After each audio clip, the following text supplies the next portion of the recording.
जी, कल कराची में हादसे का शिकार होने वाले तैयारे के पायलट उस्मान आज़म की रहायशगाह पे हम मौजूद हैं। यहाँ पे हमारे साथ उनके अज़ीज़ मौजूद हैं। आइए इनके साथ बातचीत करते हैं कि अब तक उनके साथ इंतज़ामिया ने रब्ता किया है या नहीं किया और उन्हें क्या बताया गया है। एक्चुअली कल उनकी एक टीम आई थी जो पायलट्स थे, कुछ कोई 8-9 बंदों की टीम थी जो पायलट्स थे, कुछ उसके कुलीग भी उनके साथ थे। तो बकौल उनके ही कि जी सीईओ साहब ने कहा कि हमारी ड्यूटीज़ लगाई हैं कि इनके घरों में जाना है। अपने कैप्टन सजाद गुल साहब थे वो भी, और उस्मान के वाले से भी वो कल आए। वो बता के गए कि अभी तक जो सा ना जो इमरजेंसी उधर सेंटर बना है कराची में, हमारे सामने उन्होंने बात की है उसमें, तो अभी कोई कंफर्मेशन नहीं थी उस्मान के हवाले से। तो आज जो उनसे हमारा रब्ता हुआ, उन्होंने कहा जी 4 बजे के बाद हम आपको कंफर्म बताएंगे कि डेड बॉडी कितने बजे लाहौर पहुंचेगी या आप तक कितने बजे पहुंचेगी। कल मुलाकात तो नहीं मेरी, कोई 2-3 दिन पहले उससे मुलाकात हुई थी।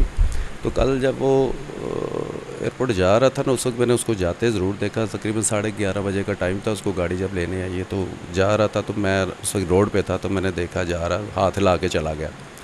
तो उसके अलावा कभी ऐसी तो कोई बात नहीं हमारे साथ शेयर की। वैसे भी वो बहुत कम गो बच्चा था, बहुत कम बोलता था अपने, यानी कोई होता है ना, कोई बच्चे आजकल के जैसे कभी इधर उधर की बातें करनी, वो नहीं करता था। वो दीन से बहुत लगाव था उसका, और हर वक्त दीन की ही बातें वो ज़्यादातर कोशिश करता था कि दीन की बातें। यही उसका कुलीग भी बता रहे थे कि हमारे साथ भी हर वक्त वो आखिरत की बातें, दीन की बातें, नमाज की बातें, और रोज़े की हालत में था। वो रोज़ा भी रखा हुआ था कल जब वो गया। तो कोई इतनी बातें नहीं थी। कोशिश की है जी, क्योंकि इसके आगे ही उसके एयरपोर्ट की हदूद शुरू हो जाती है, रनवे। उन्होंने कोशिश की है कि उसको लेके जाए, लेकिन जैसे फिर जो अल्लाह की मर्ज़ी है उसके आगे तो कुछ नहीं हो सकता। कुछ मीडियाज़ में ये भी चाह रही है कि जी ये तैयारा ख़राब था, पहले इसमें कुछ पुर्ज़ाजात की रिक्वायरमेंट की गई थी। कल सीईओ साहब जो अरशद मलिक साहब है, उनकी भी मैं प्रेस कॉन्फ्रेंस सुन रहा था, उन्होंने भी यही कहा कि जी ये तैयारा बिल्कुल ठीक था। कोई कल भी एक दुबई से ये आखिरी फ़्लाइट जो मुकम्मल वो लेके आए, दुबई से पैसेंजर को लेके आया, यही फ़्लाइट थी। फिर उसका टेक्निकली बातें हैं, कोई ए क्लास की कोई जो चेकिंग होती है वो 2020 में उसकी हुई है, हर तरह का क्लियर। उन्होंने कहा कि ये तैयारा जो सा सुपर फिट था सब, यानी हमारी जो जितने तैयारे वगैरह उनमें सबसे सुपर फिट तैयारा था।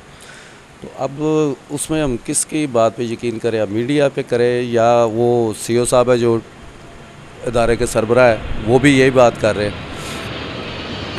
अब इसमें हम उसके बारे में कुछ नहीं ऐसी बात कर सकते कि यार क्या है क्या नहीं, उसमें नहीं हम कुछ कह सकते। इंक्वायरी तो होनी चाहिए, लेकिन इंक्वायरी से इंक्वायरी से यहाँ क्या बना, आज तक इंक्वायरी होती रही है क्या? कभी नहीं इंक्वायरी से, ना कभी को सामने आती है ना कोई बात है। हम भी यहीं से बच्चे थे, बूढ़े हो गए, अब यही चीज़ें देखते हैं। हमारे मुल्क में ये चीज़ें तो है ही नहीं है। बस एक कमेटी बन जाती है, उसके बाद वो 4 दिन वो वाक़या ठंडा हो जाता है, बस ख़त्म हो जाती है। कभी किसी का कोई रिज़ल्ट आज तक कभी किसी ने दिया हो, और अगर देंगे भी तो सारी गलती पायलट पे डाल देंगे जी, पायलट की वजह से। ज़ाहिर पायलट जवाब देने के लिए मौजूद तो नहीं है।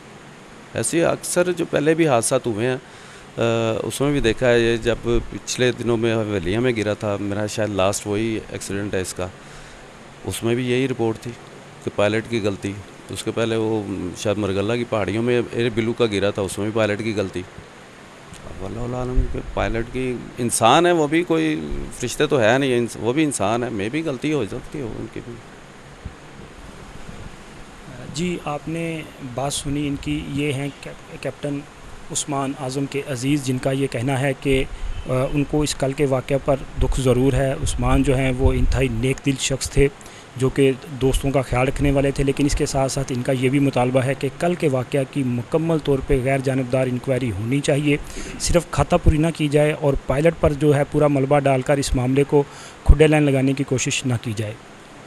Shakeel Malik, time news, Lahore.